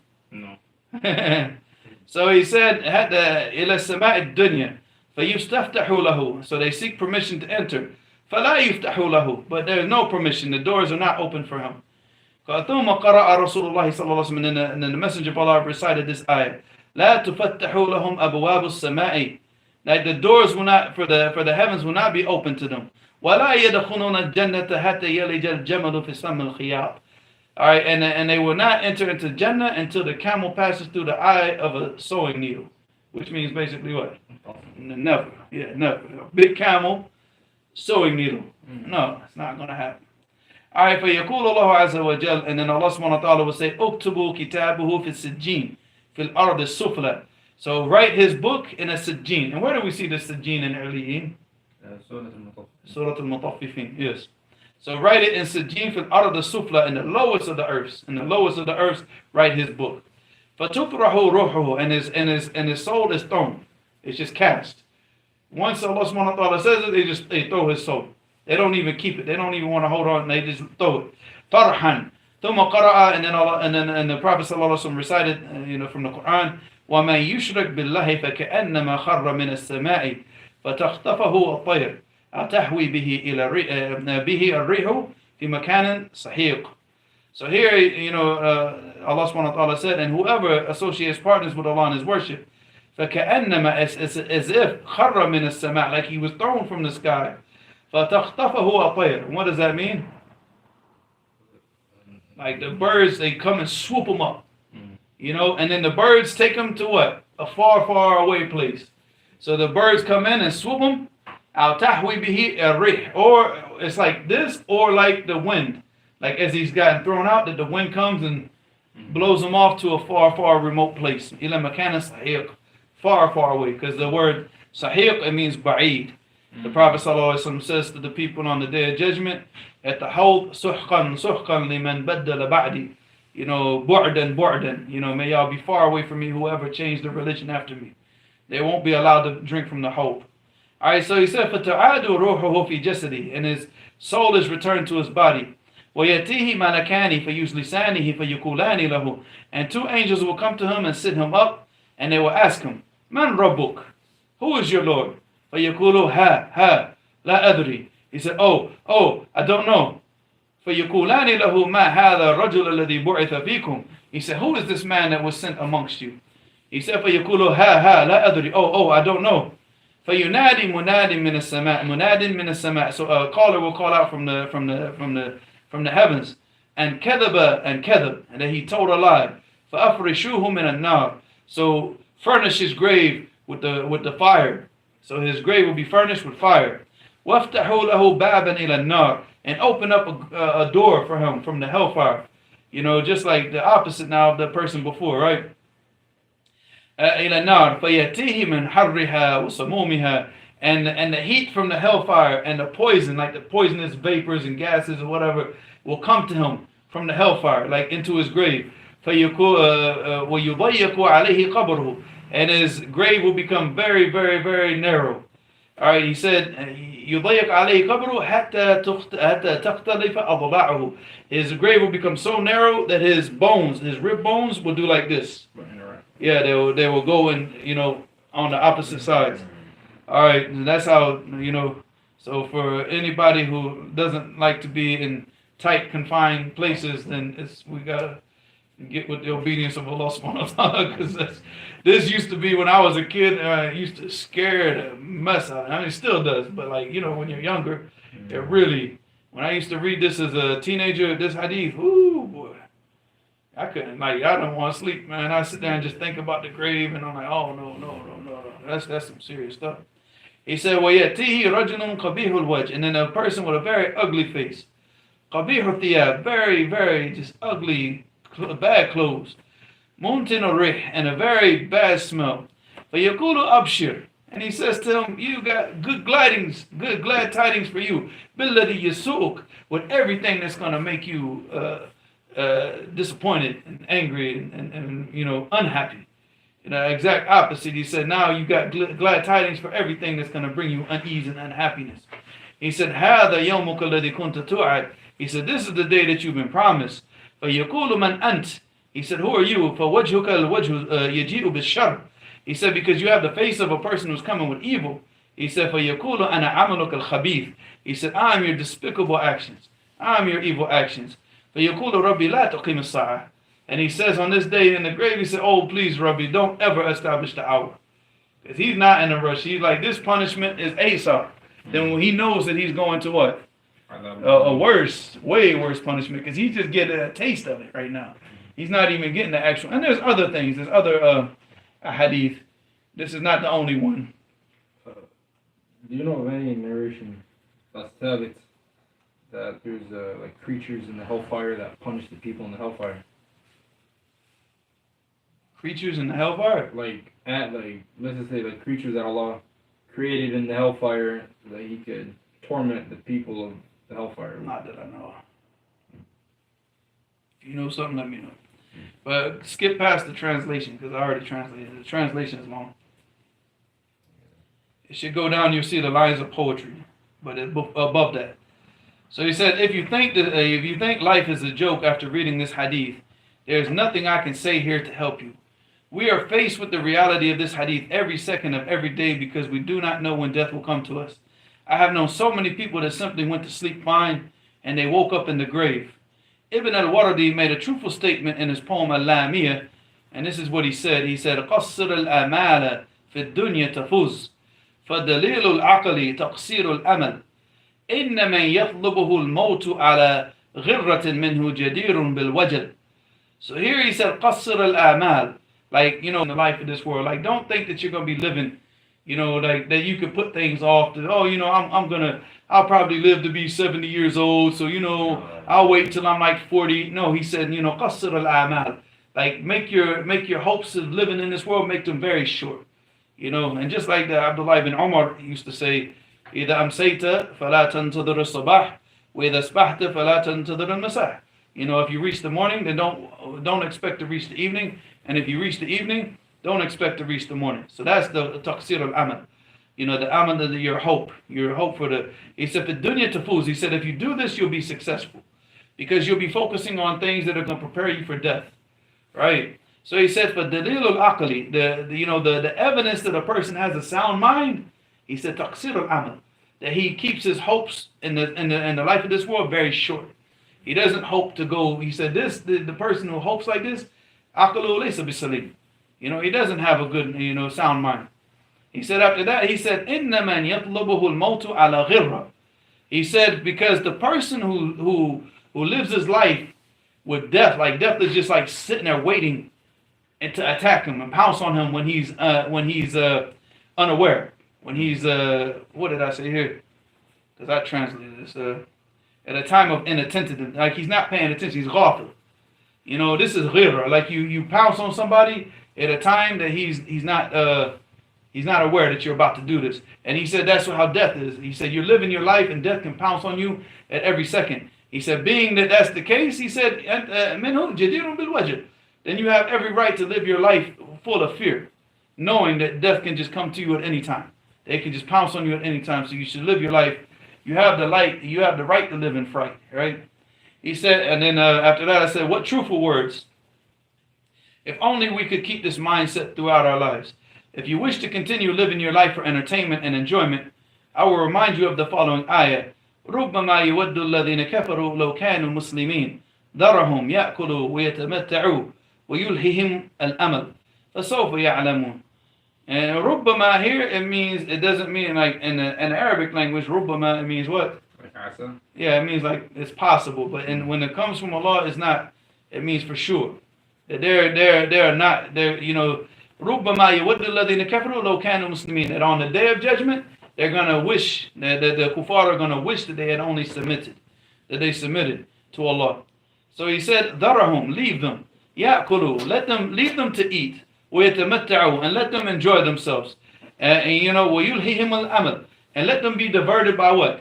By false hope. فَسَوْفَ يَعْلَمُونَ, because verily they're going to come to know very soon.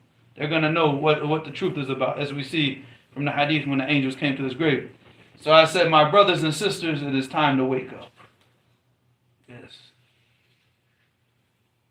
That's the end of the chapter. Any questions before we go? You want to look up the... I'm on dictionary. Go, but you got to ask the question, Joe, first. Okay. Okay. Yeah, here we are. What? Here, I'll let you read it out. Shaykha Kamila. The first word she explains in Surah Oh, ربما. ربما تستعمل مخففة ومشددة. It means ربما what? وربما. يعني that's what she's talking about, the باء. وأصلها أن تستعمل في القليل. And that means that the asl of it is that you're using it for something that's not done a lot. And like for example, you say رب بخيل رب يجود بخيل. ربما you can say رب أو ربما يجود البخيل. It means that it's very rare. It can happen, but it's very rare that a stingy person acts generously, right? All right, so that's what she's saying. This is the origin of how it's used. She said, وَقَدْ تُسْتَعْمَلْ فِي الْكَثِيرِ, and also it could be used for what? You know, رُبَّمَا, it could also be used based on the context. So if you say رُبَّمَا يَجُودُ what? الكريم. Yeah, that means it's done like a lot. وَالْمَعْنَى يَتَمَنَّى الْكُفَّارِ فِي أَوْقَاتٍ كَثِيرَةٍ وَلَوْ كَانُوا مُسْلِمِينَ. That the kuffar, when they see this, when the reality comes to them, what? They wish they were Muslim. Yeah, that they wish that they were يتمنى, you know, that they wish that they were Muslim, that they had submitted. وذلك كلما عاينوا نوعا من أنواع العذاب, because every time that they receive any type of punishment, what? أو ذاقوه عند الموت, or they taste this punishment at the time of death. أو في المحشر. The mahshar is what? Yeah, that's where everybody comes. That's the gathering place. He said, أو في جهنم, or in the time of being in the Jahannam, يتمنون لو كانوا في الدنيا مع المسلمين, that they wish that they had been with the Muslims in the life of this world. So we already are with the Muslims, but you know that doesn't mean that we're going to die like this. So this is something that we need to take extremely seriously. Extremely seriously. Any questions before we go? Because we got to get to this. Alright, so Abdullah Suri, he texted me the full question. He was talking about if someone was on a plane, what are the salat times based off of? Just look at the time. If you're on a plane, you're gonna have to look at the time of the time zone that you're in, and then you're just gonna have to figure it out like that. So the best thing, like if I know, like I prepare that beforehand. I look at the time, like I'll look at the plane and what, you know, obviously if you're going through so many different time zones, I'll look at like when I'm going to be here, when I'm going to be here.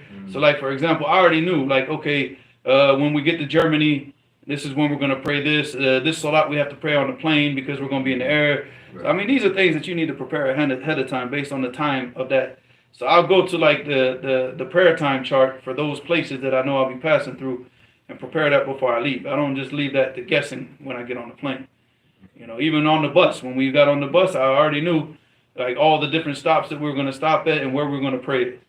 I was already in my head, you know, because we're going through, you know, even in America on the bus, we went through different time zones and we'd be on the bus for a long time because we're on the bus for 4 days. So we're going to be passing through all these different time zones, so we need to know where we're going to be praying, you know. So what's the best time? Okay, for example, we might be at one bus stop that's only going to give us like 20 minutes. We're not going to have time to go in and wash up and pray because it's going to be crowded. So we need to look at, okay, what's the next bus stop? Okay, there we're going to be there for an hour. So, okay, you know, and plan this stuff ahead of time, you know, when you leave, before you leave. Any questions? Striving slaves says, if we have relatives that mock the deen at mixed gathering, how do we deal with... You get up and leave. You know, you tell them to fear Allah. If they don't want to fear Allah, you get up and leave. You don't remain in that gathering. حتى يخوضوا في حديث غيره. You know, if you stay amongst them, then you're from them. So once you warn them, you told them, and they taqullah, this is like la yajuz. And then they continue on, and you get up and you leave. You get up and then, you know, if they don't feel shame for that, then Allah musta'an. That's it. That's it. All right.